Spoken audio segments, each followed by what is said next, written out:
지금부터 용산 역세권 사업 정상화에 대한 제안 설명을 하도록 하겠습니다. 오늘날 용산 개발 사업 디폴트라는 국면을 맞이한 것에 대해서 강한 책임감을 느끼며 국민 여러분께 심려를 끼쳐드려 대단히 죄송하다는 말씀을 드립니다. 당초 용산 차량기지만 개발하기로 했던 용산 역세권 개발 사업은 서울시의 한강 르네상스 사업과 맞물리면서 2007년 8월 서부 이천동을 포함하는 통합개발로 바뀌게 됩니다. 하지만 판이 커지는 것을 감당하기 힘들었던 대표 주관사 삼성물산이 2010년 9월 사업에서 발을 빼면서 사업은 조금씩 삐걱거리기 시작합니다.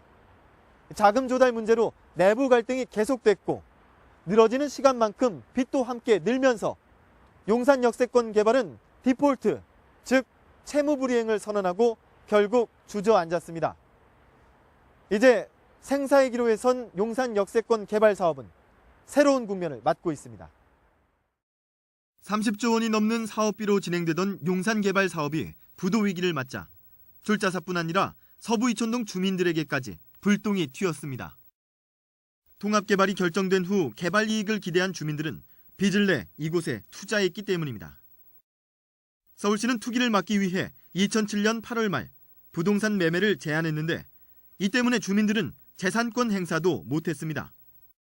대출 이자를 갚지 못해 경매로 넘어간 집은 100가구가 넘습니다.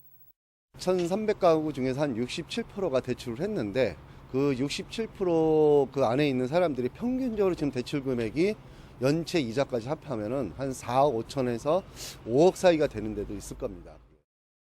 주민들은 서울시와 코레일을 상대로 사업 지연에 따른 손해배상 소송을 준비하고 있는 상황. 반면 통합개발을 반대하는 주민들의 목소리도 있습니다. 서부 이천동은 개발을 찬성하는 쪽과 반대하는 쪽이 비슷한 상태에서 찬성 동의율 57%를 얻어 개발이 진행됐지만 최근 들어 반대 여론이 거세지고 있습니다. 만약에 철도공사가 우리 서부 이천동에 반대하는 지역을 구역에서 제외한다면 정말 환영입니다. 그리고 지금 철도공사에서 사업 규모를 축소한다고 하는데 층수만 낮출 게 아니라 면적에서 반대하는 서부 이천동 아예 제외해줬으면 좋겠어요. 지난 18일 서울시는 코레일의 요청에 따라 사업 정상화에 적극 협조하겠다는 뜻을 밝혔습니다. 대부분 법령상 문제가 없는 범위 내에서 사업에 숨통을 틔워주겠다는 것인데 주민 여론을 조사하겠다는 내용도 포함되어 있습니다. 사업 시행자 측과 우리가 서울시가 의견 수렴을 하되 그 결과에 대해서 사업 시행자 측에서 결과를 반영해서 사업이 가능한 구도로 사업 계획을 수립을 해서 요청하는 형태로. 한편 전문가들은 용산 개발이 정상화되기 위해서는 사업 규모를 축소해야 한다는 의견입니다. 사업 실패의 원인이 큰 몸집에 있는 만큼 개발구역 재편을 위한 수술은 불가피해 보입니다.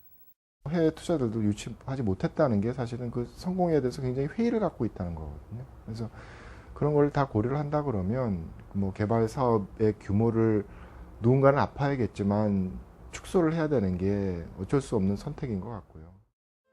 용산 역세권 개발 출자사들은 다음 달 1일 코레일이 요청한 사업 정상화 방안에 대한 답을 내놓을 예정입니다.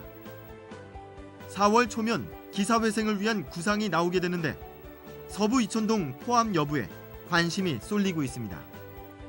TBS 박철민입니다.